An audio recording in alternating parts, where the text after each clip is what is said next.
Today we're talking junior golf, and one of the more important fundamentals that's often overlooked is ball position. Okay, we usually in our junior golf program, I have about 80 kids in my junior golf program, we work on making sure that the kids have good all-around fundamentals, all-around athleticism. But when it comes to golf, when they're in that age where they can learn, then we're really focused on having the proper grip, the proper setup, ball position balance, and making sure that they're aiming correctly. Okay, and ball position is definitely an important one in terms of controlling the initial direction of the ball and controlling the curve of the ball. Okay, a general rule of thumb is to make sure that with your driver and your longer irons, it's going to be more off the left foot, the left heel. In fact, I usually draw everything, all the lines from the heel, so that they're 90 degrees from the heel line. Okay, now I can't say to you that this is one ball off the left heel, or if it's, 2 or 3 balls off the left heel. That's something that you're going to have to come up with by yourself. But keep it within the parameters of, with the driver, the ball is more up off the left side. And why that is so, we want to make sure that we're launching the ball 3 or 4 degrees up into the air. We're swinging up into the air. We're launching the ball actually a lot more than that, but we're swinging up into the air. Launch angles are probably between 10 and 15 degrees with the driver. If we move the ball back, and I would encourage that you experiment with different ball positions, you're going to see that number one, it's going to affect the initial start direction of the ball, and then number two, it's going to affect the height of the ball and the curve of the ball. So it's very important that you figure out that, okay, my driver is 1 ball off the left heel. Maybe my 3-wood is 2 balls off the left heel, and maybe my longer irons might be 2.5 balls off the left heel. So it's important that you have a club on the ground that you can have some sort of reference to. The majority of the iron shots I like to see more in the middle of the stance.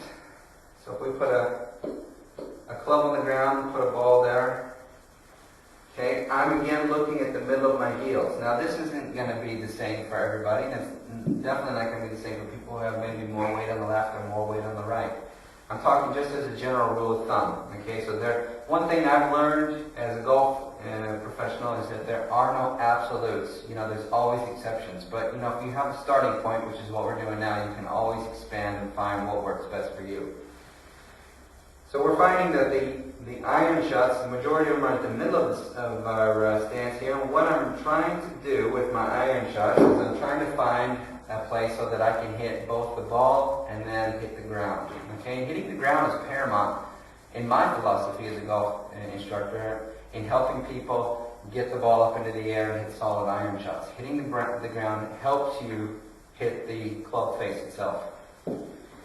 We go down to shorter irons. I see that the majority of the people might move the ball back in their stance, but I like to utilize the bounce of the club. So I like the stance more narrow, but again, the ball position is going to be more in the middle. Then you can play around with the balance. If you want more balance on your left foot, you want the balance in the middle, or you can even move your right foot back a little bit and have the balance on the right side if you're going to launch the ball up into the air. Of course, if you have to have the correct grass conditions to be able to do that. So ball position is very important in determining the initial direction. It's very important in determining the curve of the ball, and it's very important in determining the height of the ball. So if you're a little bit unsure, what I would do is just take out a piece of paper, put a ball off your left heel with the driver, hit a shot, see if the quality of the shot is good, see what happens. Then move the ball back a little bit until you start to feel that you're losing control. Move the ball back to where you feel like you gain control and you know that you can place the ball there every time. And do that with your irons and do that with your shorter irons as well.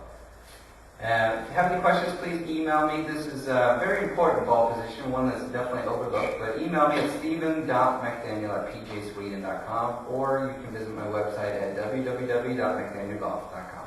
Have a nice day.